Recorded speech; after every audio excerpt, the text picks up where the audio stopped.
It began with silence, a silence so heavy that even the cameras seemed to hesitate.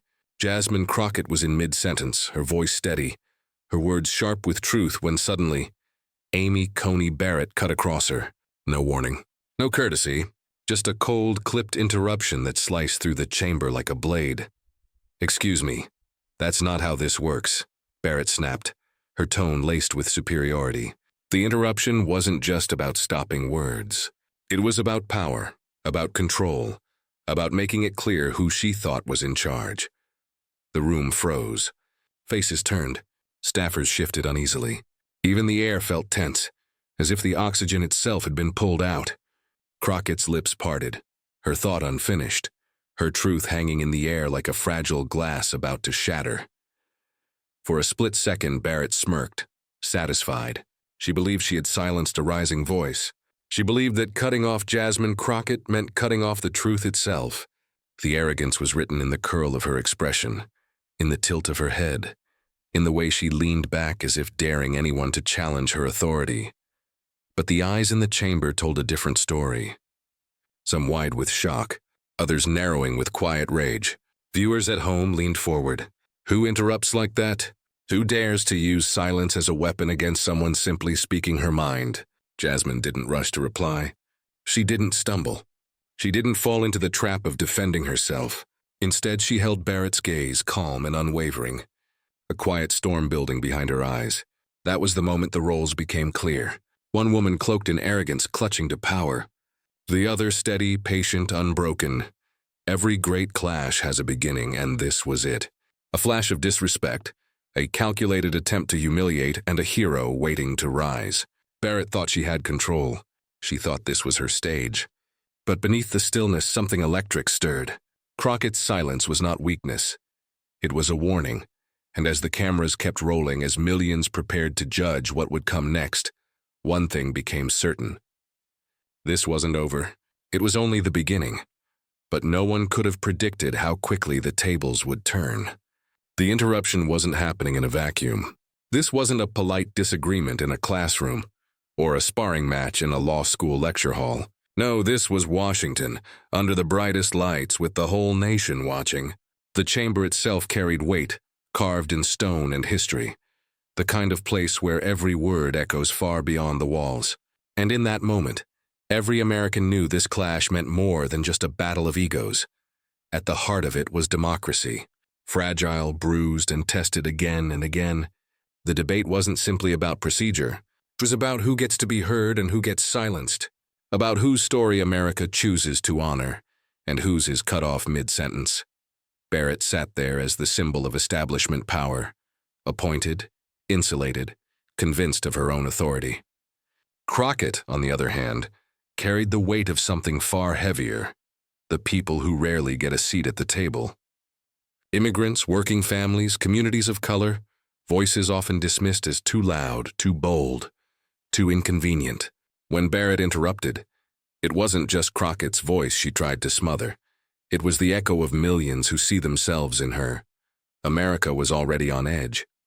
Across the country, headlines spoke of deep divisions, of rights under threat, of institutions bending under the strain of partisanship. In living rooms and break rooms, people argued about fairness, equality, and the future of justice itself. The hearing became a mirror of that larger storm. The chamber's silence wasn't just shock, it was recognition. Everyone there felt it. This moment was about more than law or politics. It was about dignity. It was about whether truth still had a place in the conversation. And it wasn't lost on anyone that Barrett's interruption carried layers of history. How many times before had a woman of color been told to wait her turn, to sit down, to hold her tongue? How many times had power tried to enforce silence with a smirk, a gavel, or a raised eyebrow? Crockett's stillness in that moment wasn't just personal strength. It was survival honed through generations. She knew the stakes were bigger than herself. If she faltered, it would feed the story that dignity bows to arrogance, that truth bends under pressure. But there was something Barrett didn't see. She mistook Crockett's pause for weakness. She mistook her patience for defeat. What she didn't understand was that silence can be sharper than any interruption, and calm can be deadlier than rage. Across the country, Millions sat glued to their screens. Immigrant mothers who had fought for every opportunity for their children. Young activists who marched for equality. Voters who felt invisible until someone like Jasmine Crockett spoke. To them, this wasn't just political theater. It was validation. A reminder that their struggles were finally finding a voice in the halls of power. The stakes were no longer abstract. This was the clash between two Americas, one clinging to its privileges, the other demanding its rightful place. One woman relying on arrogance, the other standing firm in truth.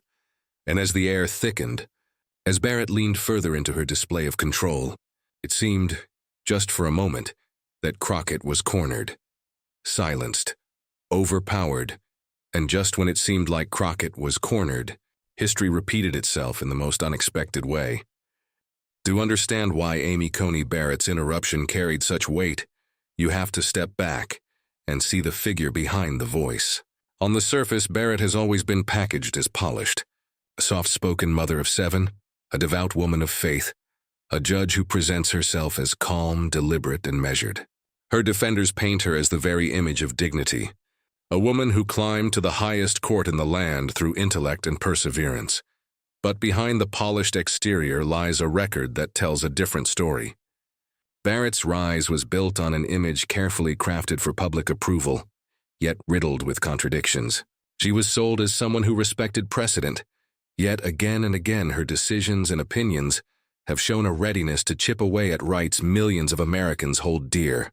From reproductive freedom to voting protections, her judicial pen has too often sided with power over people. It is this contradiction between appearance and reality that defines Barrett.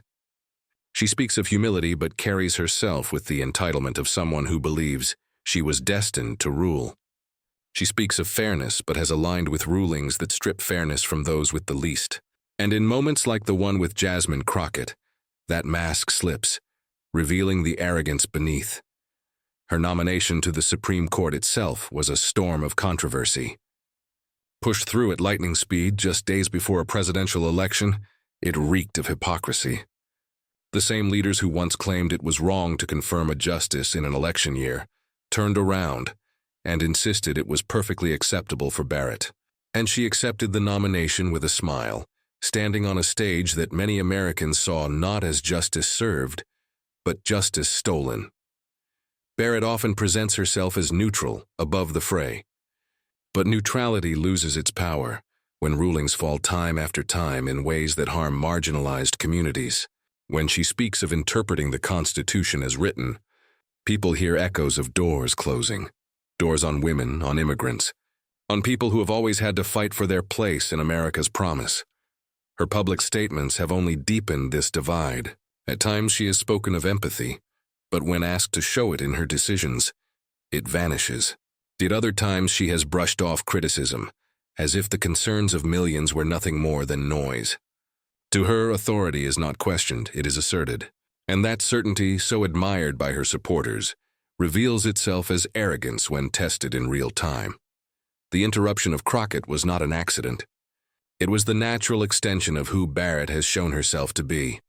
A woman convinced her voice matters more than others, her judgment more valid, her place unquestionable. She has lived in spaces where deference was given automatically, where challenges were rare, where power was assumed.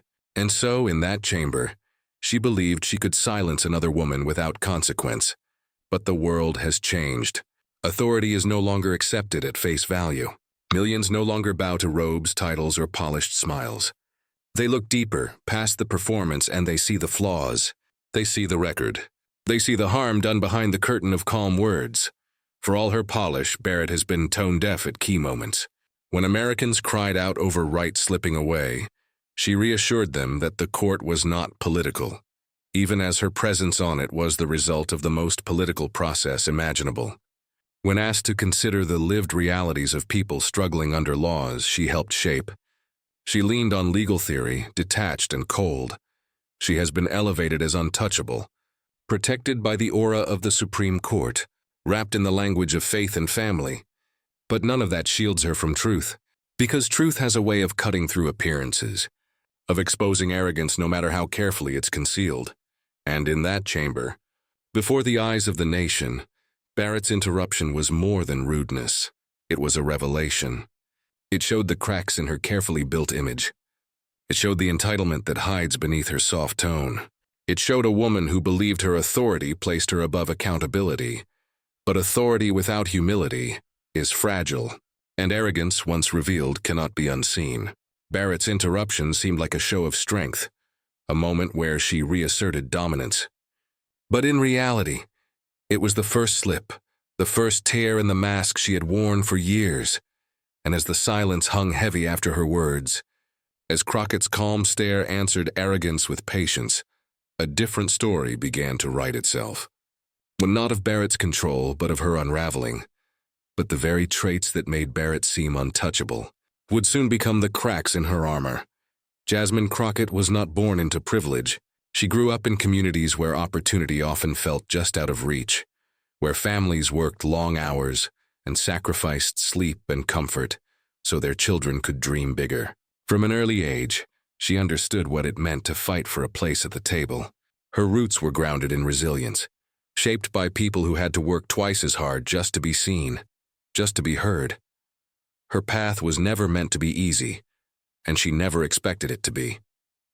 School was a battlefield of expectations, a place where intelligence and talent often met prejudice and doubt. Teachers questioned her ambitions. Peers underestimated her. But Crockett never wavered. She learned to translate frustration into fuel, to let every no she encountered push her harder toward what she knew was her destiny. Crockett's authenticity has always been her strength. She never tried to fit into the mold others set for her. Instead, she built her own, carving out space with intelligence, wit, and a voice that refused to be ignored. Law was her chosen battlefield, and she approached it with the precision of someone who knew what was at stake. Every case, every argument, every moment of advocacy was informed by a deep understanding of justice, not just as a concept, but as a lived reality for the communities she represents. Her rise was marked by grit, long nights studying, early mornings in court, listening tours in neighborhoods that often felt invisible to those in power. Crockett did more than learn the law. She became fluent in the stories of those left behind by broken systems. She knew the fear of families facing eviction, of immigrants facing walls built from fear, of communities stripped of resources and hope. And she carried those stories with her into every chamber, every debate, every argument she made. Fearless is a word that gets used lightly, but for Crockett, it is earned. She has faced opposition at every turn, from political rivals who dismissed her, from media voices eager to undermine her, from the very system she works within. And yet she never flinched. She did not bend for headlines. She did not compromise for comfort. Each time someone tried to intimidate her, she grew stronger, her resolve sharpening like steel forged under pressure. Her reputation is not built on spectacle or bravado. It is built on consistency, courage, and a refusal to let injustice go unchallenged. Colleagues speak of her as unshakable, constituents see her as a beacon of hope, and opponents, though they may not admit it, recognize the quiet power she carries.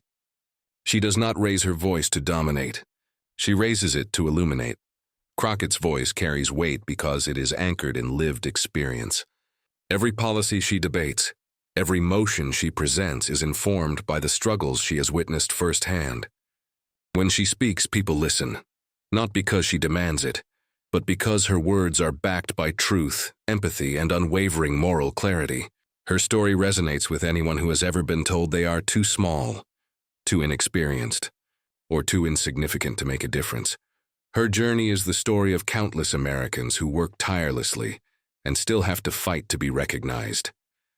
It is the story of resilience in the face of systemic barriers, of courage in the presence of entrenched power, of hope carried forward despite constant attempts to diminish it. Crockett's authenticity shines in these moments, reminding the nation that leadership is not about entitlement or connections. It is about service, accountability, and the willingness to stand when others fall silent. This combination of grit, intelligence, and fearlessness has made Crockett uniquely prepared for moments like the one in the chamber. She understands that real power is not about interrupting others or asserting dominance. It is about listening, calculating and responding with precision when the moment demands it. Her calm demeanor is not weakness, it is strategic, a way of gathering strength until the exact moment she can turn the tide. Her life has been a constant proving ground, one where every challenge only reinforced her sense of purpose. Every setback became a lesson, every criticism a chance to sharpen her arguments, every attempt to silence her a test of her endurance. And it is this endurance that has made her formidable, even against opponents who wield privilege as a weapon. Crockett's story is one of triumph born from struggle, of a voice rising from communities long ignored, and of courage that refuses to bow in the face of intimidation. She embodies the hope, the resilience, and the strength of those who demand to be heard, which is why, when Barrett tried to silence her, Crockett's response was nothing short of historic. The air in the chamber had shifted. Every eye in the room was fixed on the unfolding confrontation. Barrett, feeling the surge of authority from her interruption, leaned forward, her voice slicing through the tension like a sharpened knife. "That's enough," she said, dismissive, as if merely stating it would make the argument disappear. She smirked, certain the moment was hers to command. Crockett's words had barely left her lips before Barrett's hand lifted, interrupting again, sharp and deliberate.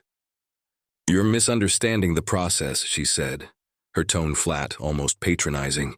It was the kind of interruption designed to belittle, to remind everyone who was in control. The cameras captured every angle, every micro-expression, magnifying the tension, magnifying the stakes. For a moment, a silence fell, not the calm of thought but the heavy, suffocating quiet that comes when a room collectively holds its breath. Staffers shifted nervously, reporters jotted frantically, and viewers at home felt the pressure of history building. Barrett continued, each phrase layered with authority, each word meant to diminish. "Let's stick to the facts, shall we?" she said, her voice smooth but cold. The implication was clear. Crockett's voice was less valid, less credible, less important. Crockett did not rise to the bait. She did not match interruption with interruption. Instead, she allowed Barrett's words to hang in the air, sharp and exposed, like arrows waiting to fall back on the one who threw them. Her calm was deliberate, her expression composed, yet there was fire behind her eyes, a simmering tension that spoke of restrained power. The audience could sense it. Every twitch of her jaw, every controlled breath hinted that she was preparing something the chamber was not ready for. Barrett, sensing a gap, pressed harder. A dismissive wave, a cutting remark about experience and authority. She mocked, subtle yet unmistakable, attempting to shake Crockett's poise. "Perhaps you haven't fully considered the implications," Barrett said, leaning closer, voice low but carrying. The room bristled with energy. It was no longer a debate. It was a test of wills, a collision of presence versus principle. And still, Crockett held. She listened, weighed every word, and let the room feel the contrast between them. One ruler of arrogance, one queen of composure. The tension was electric. Cameras caught the smallest gestures, the flicker of doubt in Barrett's eyes, the quiet strength in Crockett's posture. Social media feeds would later explode with screenshots and clips, viewers dissecting every nuance, every glance, every tiny victory of patience over presumption. The back and forth escalated. Barrett attempted to dominate the narrative, each interruption a calculated effort to assert control, to break the rhythm, to silence the truth. But Crockett, unshaken, mirrored none of it. She allowed the moment to stretch, stretching it like a taut wire, building suspense until every second felt unbearable. The chamber felt like it was teetering on the edge of an unseen precipice. And in the midst of this escalating tension, the audience could feel the stakes growing. Every interruption was a test of Crockett's resolve. Every mocking smile was a challenge thrown at her feet. And yet, with every passing moment, it became increasingly clear. She was not backing down. She was not faltering. She was gathering strength, letting Barrett's arrogance sharpen her own focus. The room seemed suspended in time. Even Barrett, confident and sharp, could not fully mask the cracks forming in her composure. Something had shifted, invisible yet undeniable. The weight of history, of justice, of truth, pressed down on the chamber. And all of it was about to converge into a single, unforgettable moment. And then, in one breathtaking moment, Crockett unleashed the words that would flip the entire chamber on its head. For a long, tense moment, Crockett remained silent, her hands resting lightly on the desk, her gaze steady and unflinching. Barrett, believing she had won the exchange, leaned back with a small, satisfied smile, convinced that dominance had been asserted. But Crockett's pause was not hesitation. It was preparation. She had measured every word, every breath, every nuance. And now, the storm she had held in check was about to break. She began quietly, almost softly, her voice calm but firm. "With all due respect," she said, and the chamber leaned in. Even Barrett straightened, sensing the shift. Crockett's tone was measured, deliberate, the kind that carries authority without aggression. It disarmed before it struck, a strategic restraint that made the room hold its breath. Every syllable was chosen with care, her cadence precise, drawing listeners in, demanding attention. The setup was clear. She framed the moment not as a confrontation, but as a revelation. She recounted facts, history, and context with impeccable clarity, reminding the room why they were there, what the stakes truly were, and who was responsible for safeguarding justice. "We are here," she said, "not to prove dominance or assert privilege, but to ensure that every voice is heard, that every law protects those it is meant to serve, and that no one's dignity is dismissed in the process." The words hung in the air like a challenge, subtle yet unyielding, and then came the reveal. Crockett's delivery sharpened, each point landing with undeniable logic. She referenced precedents, community stories, and stark realities that Barrett's interruptions had tried to bury. She spoke of families struggling under policies dismissed as inconvenient, of immigrants seeking safety, while politicians debated semantics, of marginalized voices silenced by assumptions of authority.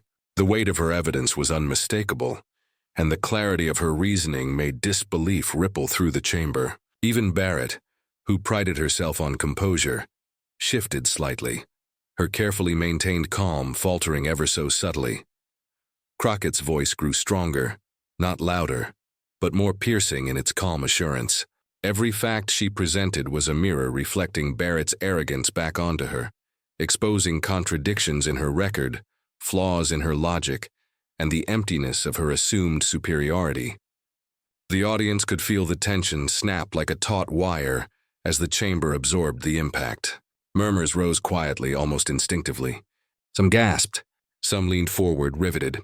Every eye was fixed on Crockett, on the hero who had waited for the perfect moment to strike, whose silence had been a weapon, and whose words now cut deeper than any interruption could have.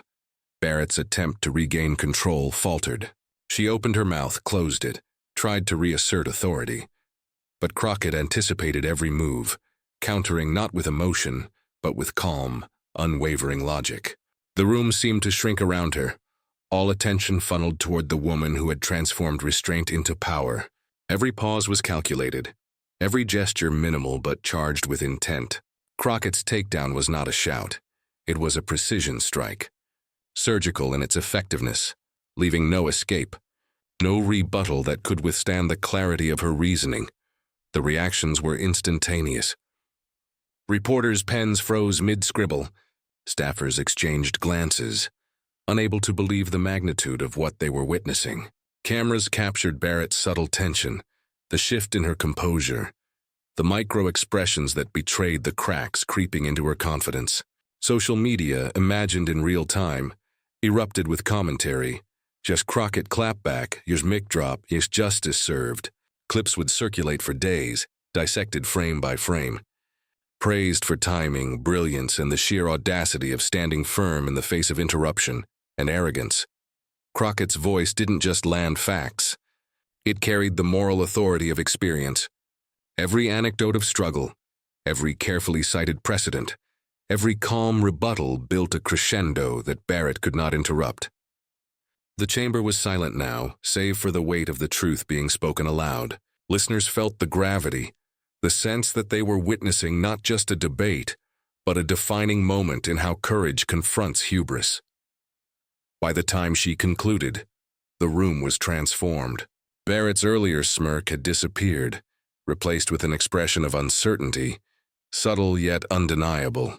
Crockett leaned back slightly, her face calm, eyes steady, every ounce of poise reflecting a mastery of timing, strategy, and moral clarity.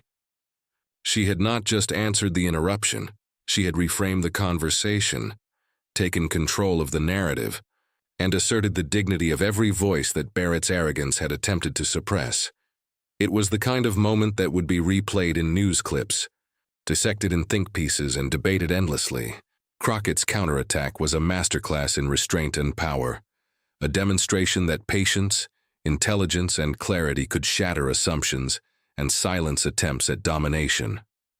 The audience, both present and imagined across screens nationwide, felt the emotional resonance of a hero standing firm, of justice spoken calmly yet forcefully in a space that had been dominated by interruption and authority.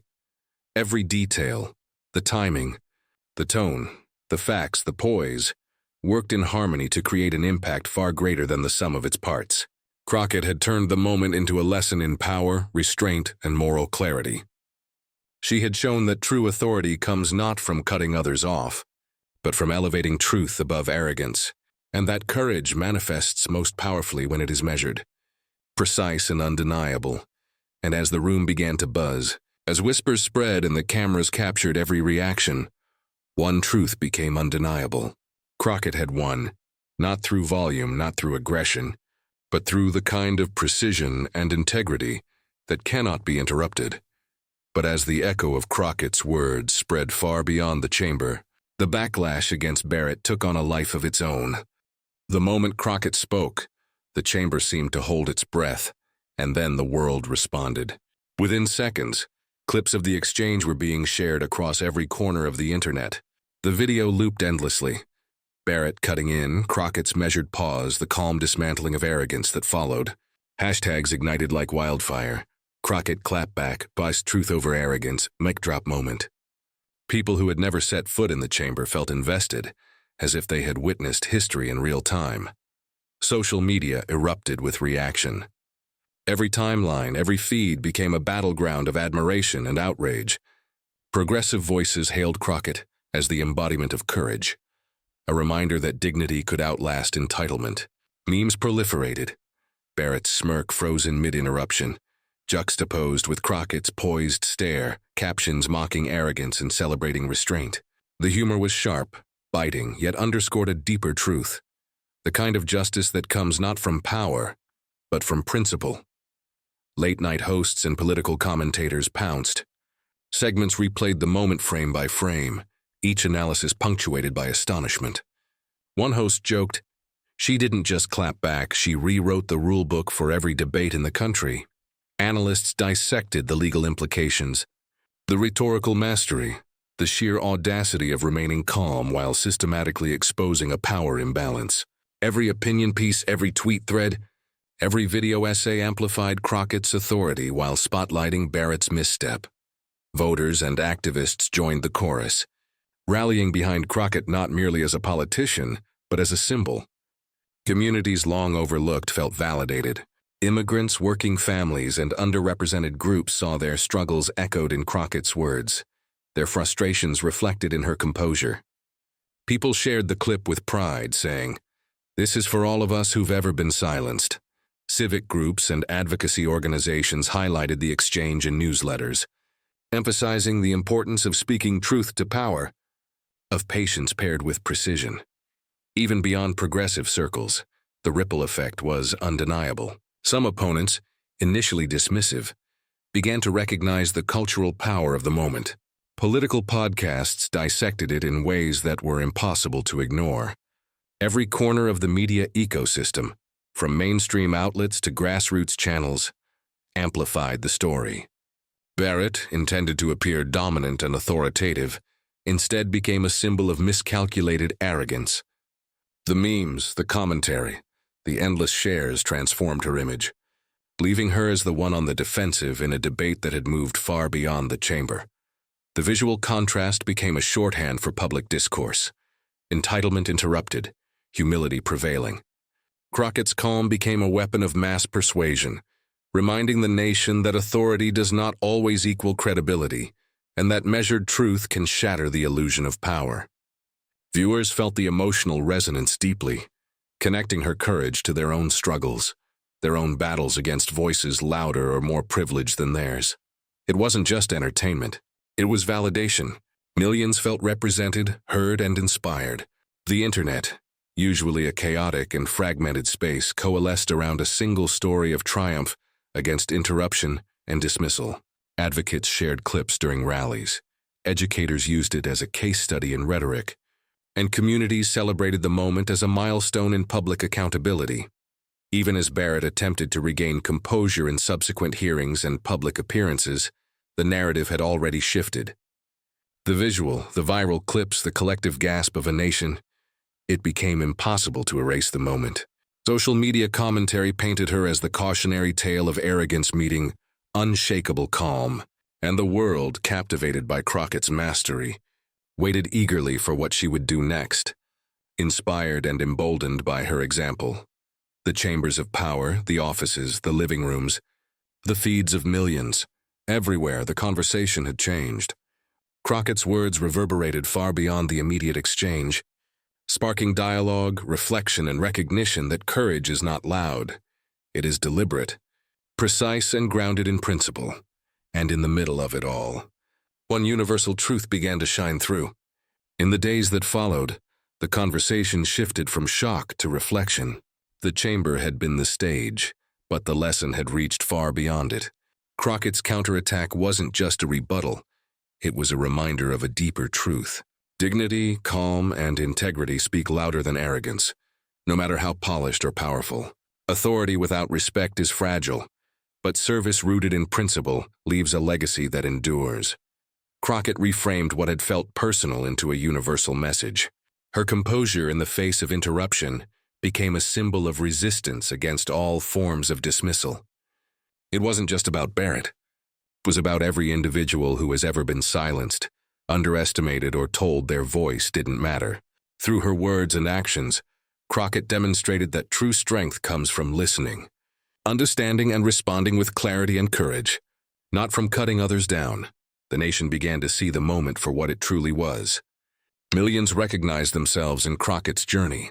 The struggle, the perseverance, the quiet power that builds over years of unseen effort.